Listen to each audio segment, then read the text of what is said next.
كلمتين وبس.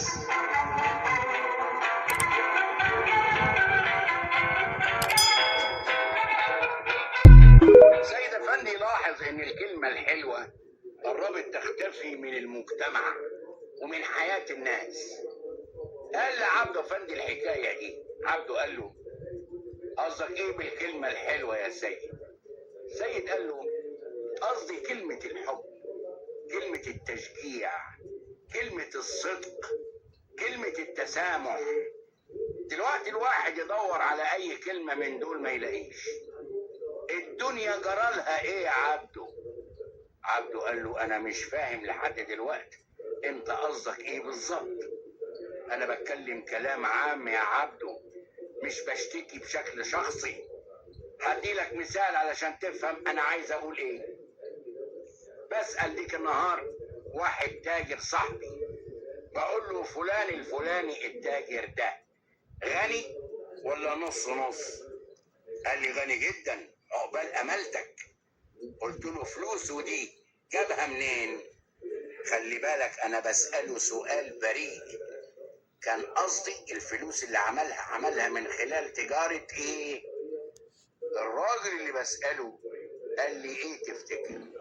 عبده قال له: قطعا بومبا. سيد قال له: بالظبط، هو ده اللي حصل.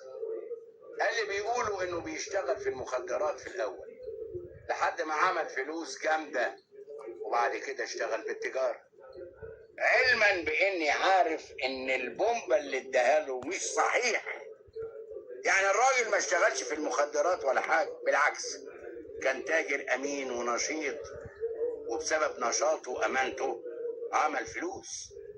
كان زمان يا عبده لما حد يسأل تاجر عن تاجر تاني كان يمدح فيه. دلوقتي يديله بومبا. ليه؟ ما تفهمش. ايه سر ان الناس نسيت كلمة الصدق؟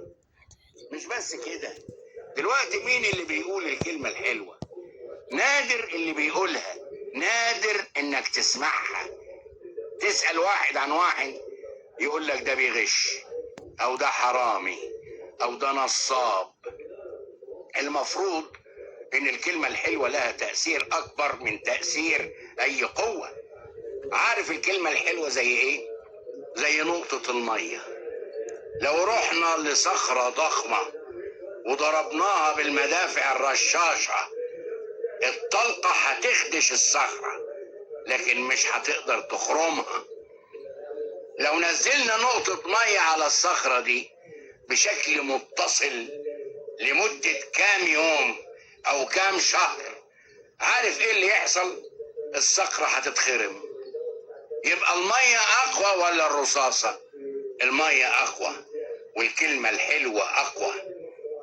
كلمة التشجيع مطلوبة في المدرسة وفي البيت وفي النادي وفي الشغل وفي اللعب. من غير تشجيع الناس تقف مكانها، ما تتقدمش.